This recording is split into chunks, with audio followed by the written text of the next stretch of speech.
ఎన్నికల తర్వాత కాంగ్రెస్ పార్టీ బీజేపీలో విలీనం అవుతుందా?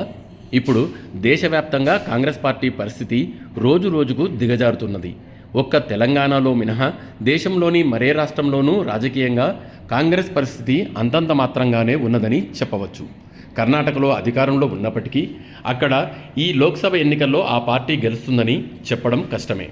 2019 ఎన్నికల్లో 52 స్థానాలు మాత్రమే గెలుచున్న కాంగ్రెస్ పార్టీ ఈ ఎన్నికల్లో ఆ సంఖ్యను అధిగమిస్తుందా అన్న దానిపై విశ్లేషకులు లెక్కలు కడుతున్నారు. కనీసం 150 సీట్లైనా గెలవాలని కాంగ్రెస్ లక్ష్యంగా పెట్టుకున్నది. ఇందుకోసం వ్యూహరచన చేసింది కూడా. చివరి నిమిషంలో పార్టీ ఆర్థిక వనరులపై బీజేపీ తీవ్రమైన దెబ్బ కొట్టింది.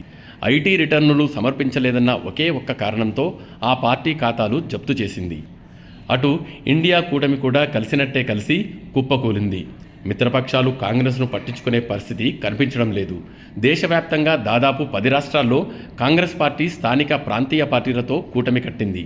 కానీ ఆయా రాష్ట్రాల్లో మిత్రపక్షాలు కాంగ్రెస్కు నామమాత్రంగానే సీట్లు ఇవ్వాలని నిర్ణయించాయి. ఉత్తరప్రదేశ్, బీహార్, జార్ఖండ్, పశ్చిమ బెంగాల్, తమిళనాడు, కేరళ, మహారాష్ట్ర, ఢిల్లీ, పంజాబ్, జమ్మూ కాశ్మీర్లలో కాంగ్రెస్ మిత్రపక్షాలతో కలిసి పోటీ చేస్తున్నది. ఈ 10 రాష్ట్రాల్లో దాదాపు 328 స్థానాలు ఉన్నాయి. 2019లో కాంగ్రెస్ ఈ రాష్ట్రాల్లో 37 సీట్లు గెలుచుకున్నది. వీటిలో 31 కేరళ, తమిళనాడు, పంజాబ్ రాష్ట్రాల నుంచి సాధించినవే. ఇప్పటికీ ఈ రాష్ట్రాల్లో పరిస్థితిలో మార్పు వచ్చినట్టు కనిపించడం లేదు. పైగా బీజేపీ దక్షిణాన ఫోకస్ ఎక్కువగా పెట్టడం వల్ల తమిళనాడు, కేరళలో కూడా ఈసారి పాగా వేయవచ్చని విశ్లేషకులు అంచనా వేస్తున్నారు. ఈ క్రమంలోనే మిత్రపక్షాలు కాంగ్రెస్కు ఎక్కువగా సీట్లు ఇవ్వడానికి ఇష్టపడడం లేదు. మొత్తం 10 రాష్ట్రాల్లోని 328 స్థానాల్లో కేవలం 29 సీట్లు మాత్రమే ఇవ్వడానికి మిత్రపక్షాలు అంగీకరిస్తున్నాయి. బెంగాల్లో మమత అయితే 2 సీట్లకు మించి ఇచ్చేది లేదని ఖరాఖండిగా చెప్పేశారు. అటు ఉత్తరప్రదేశ్లో సమాజ్వాదీ పార్టీ 17 సీట్లను కాంగ్రెస్కు ఇవ్వడానికి అంగీకరించింది. ఇందులో దాదాపు 6 సీట్లు కాంగ్రెస్ ఎన్నడూ గెలవని సీట్లు కావడం గమనార్హం. ప్రయాగరాజ్, అమ్రోహా, బులంద్ షహర్, సహరాన్పూర్, దేవ్, రియాజ్ స్థానాల్లో కాంగ్రెస్ పార్టీ 1980 తర్వాత ఒక్కసారి కూడా గెలవలేదు.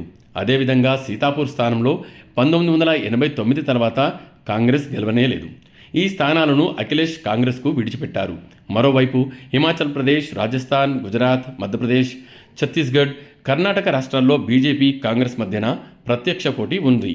ఈ రాష్ట్రాల్లో మొత్తం 128 లోక్సభ స్థానాలు ఉన్నాయి. 2019లో కాంగ్రెస్ పార్టీ బీజేపీతో తలపడ్డ ఈ 6 రాష్ట్రాల్లో 4 సీట్లు మాత్రమే గెలుచుకున్నది. ఇక ఈశాన్య రాష్ట్రాలు ఒడిషా, తెలంగాణ, ఏపీ, హర్యానా వంటి రాష్ట్రాల్లో సుమారు 100 లోక్సభ స్థానాలు ఉన్నాయి. ఈ రాష్ట్రాల్లో కాంగ్రెస్ పార్టీ బీజేపీతో పాటు ప్రాంతీయ పార్టీలతో పోరాడుతున్నది.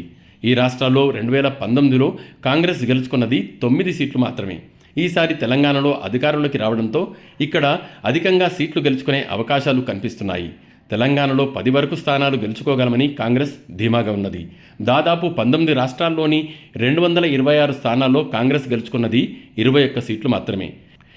ఈ క్రమంలో రాబోయే లోక్సభ ఎన్నికల్లో కాంగ్రెస్ ఏ మేరకు తన టార్గెట్ 150కి చేరువ అవుతుందన్నది అనుమానమేనని విశ్లేషకులు భావిస్తున్నారు. 2019లో గెలిచిన సీట్ల కంటే తక్కువ స్థానాలు గెలుచుకుంటే మాత్రం భవిష్యత్తులో కాంగ్రెస్ మనుగడకే ప్రమాదంగా పరిణమించే అవకాశాలు ఎక్కువగా ఉంటాయి. తెలంగాణలో బీఆర్ఎస్ పరిస్థితి మాదిరిగానే దేశవ్యాప్తంగా కాంగ్రెస్ను అట్టిపెట్టుకుని ఉండే నాయకత్వం దూరమయ్యే ప్రమాదం ఉంటుంది. అదే జరిగితే 150 ఏళ్ల కాంగ్రెస్ మనుగడ ప్రశ్నార్థకమే అవుతుంది.